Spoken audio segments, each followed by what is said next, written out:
राज्यसभा में राष्ट्रपति के अभिभाषण पर हुई चर्चा पर जवाब देते हुए प्रधानमंत्री नरेंद्र मोदी ने कहा कि जिस देश को तीसरी दुनिया का हिस्सा माना जाता है, उसी भारत ने एक साल में 2 वैक्सीन बनाई और दुनिया को मदद पहुंचाई। प्रधानमंत्री मोदी ने कहा कि जब कोरोना के खिलाफ कोई दवाई नहीं थी, तब भारत ने 150 देशों को दवाई पहुंचाई है।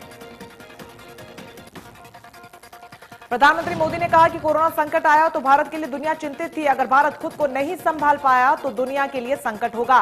भारत ने अपने देश के नागरिकों की रक्षा करने के लिए एक अज्ञात दुश्मन से जंग लड़ी।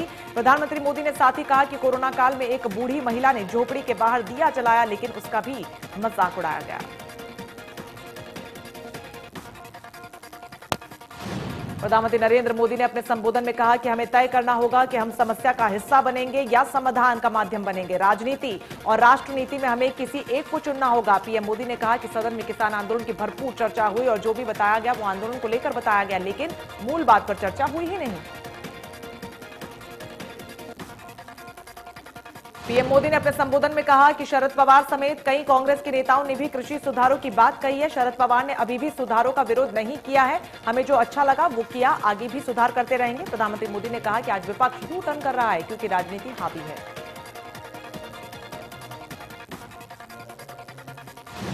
पीएम नरेंद्र मोदी ने कहा कि जब लाल बहादुर शास्त्री जी को जब कृषि सुधारों को करना पड़ा, तब भी उन्हें मुश्किलों का सामना करना पड़ा था, लेकिन वो पीछे नहीं हटे थे। पीएम मोदी ने कहा कि बुजुर्ग आंदोलन में बैठे हैं, उन्हें घर जाना चाहिए। आंदोलन खत्म करें और चर्चा को आगे बढ़ाएं। किसानों के साथ लगातार बात की जा रही है। एमएसपी था, है और रहेगा। पीएम मोदी ने किसानों को भरोसा दिलाया कि एमएसपी था, है और रहेगा। मंडियों को मजबूत किया जा रहा है। जिन 80 करोड़ लोगों को रास्तों में राशन दिया जाता है वो भी जारी रहेगा। किसानों की आय बढ़ाने के लिए दूसरे उपाय पर बल दिया जा रहा है। पीएम मोदी ने कहा कि अगर अब देर कर देंगे तो किसानों को अंधकार की तरफ धकेल देंगे। पीएम मोदी ने कहा कि कुछ लोग हैं जो भारत को अस्थिर करना चाहते हैं, ऐसे में हमें सतर्क रहना चाहिए। पीएम मोदी ने कहा कि कुछ लोग सिख भाइयों के दिमाग में गलत चीजें भरने में लगे हैं। ये देश हर सिख पर गर्व करता है। पीएम मोदी ने साथ ही कहा कि मैंने पंजाब की रोटी खाई है। सिख गुरुओं की परंपरा को हम मानते हैं। उनके लिए जो भाषा बोली जाती है उससे देश का भला नहीं होगा। आंदोलन में शामिल टिकरी बॉर्डर पर 3 किसानों की मौत हो गई है, जिनमें हरियाणा का 1 और पंजाब के 2 किसान बताए जा रहे हैं।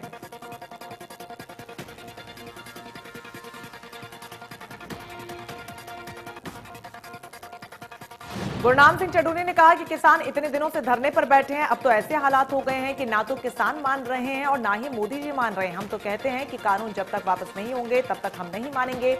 200 से ज्यादा किसानों की जान जा चुकी है। सरकार हठधर्मी पर अड़ी हुई है। कुरुक्षेत्र से बीजेपी सांसद नायब सैनी ने कहा कि केंद्र सरकार किसानों की खुशहाली के लिए कार्य कर रही है। वर्तमान में 6 साल की अपेक्षा 1.5 गुना तक न्यूनतम समर्थन मूल्य की बढ़ोतरी हुई है। कांग्रेस द्वारा बनाए गए एक्ट में किसान के जेल जाने और जुर्माने के प्रावधान को नए कृषि कानून में हटाया गया है। विपक्ष का जब शासन था तो उस समय किसानों के हित तो कुछ में नहीं किया। हरियाणा में एक बार फिर किसानों की महापंचायत आयोजित की जाएगी, जिसमें हजारों की तादाद में किसानों के जुटने की संभावना है। मंगलवार को कुरुक्षेत्र के गुड्डू गांव में किसानों की महापंचायत आयोजित की जाएगी, जिसमें किसान नेता राकेश टिकैत, गुरनाम सिंह चडूरी समेत कई नेता संबोधित करेंगे। चमोली ग्लेशियर आपदा में अब तक निकाले गए 15 लोगों के शव, 150 से ज्यादा लोग अभी भी लापता। तपोवन की सुरंग में रेस्क्यू जारी। ऋषिगंगा प्रोजेक्ट पूरी तरीके से बर्बाद। कोसली में अपेक्स स्कूल की बस अनियंत्रित होकर ट्रॉले से टकरा गई। ये सब सुबह बच्चों को स्कूल ले जाते वक्त हुआ, लेकिन जैसे ही रोड आई मोड़ के पास पहुंची तो साइड में तेज रफ्तार में आ रहे ट्रॉले से टकरा गई। बस में सवार एक टीचर, ड्राइवर समेत 1 दर्जन से ज्यादा बच्चे जख्मी हो गए।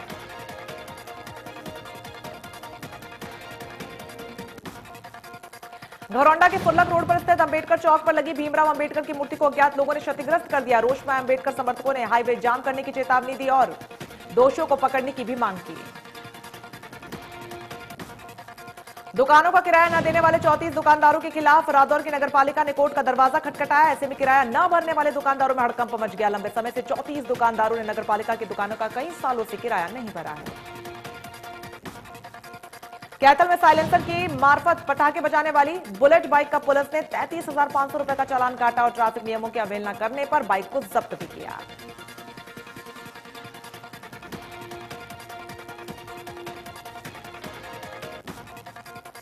रोहतक में बीजेपी के कार्यक्रम में नाइट्रोजन के गुब्बारों में धमाका हुआ। हादसे के दौरान आग लगने से टला बड़ा हादसा। नई अनाज मंडी के पास ऊंचा तिरंगा लगाने का था कार्यक्रम। सोनीपत के गांव मटिंडू के रहने वाले हेड कांस्टेबल दीपक ने कुल्हाड़ी से वार कर माता पिता की हत्या कर दी। बाद में खुद ने भी जहर खाकर खुदकुशी कर ली। मृतक दीपक का बड़ा भाई भी दिल्ली पुलिस में तैनात है।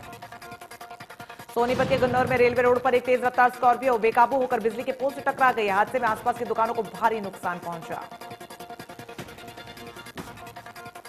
गनीमत रही कि इस कार में सवार चालक को गंभीर चोटें आई हैं। इलाज एक निजी अस्पताल में चल रहा है। पूरे मामले में चालक और दुकानदारों का समझौता हो गया।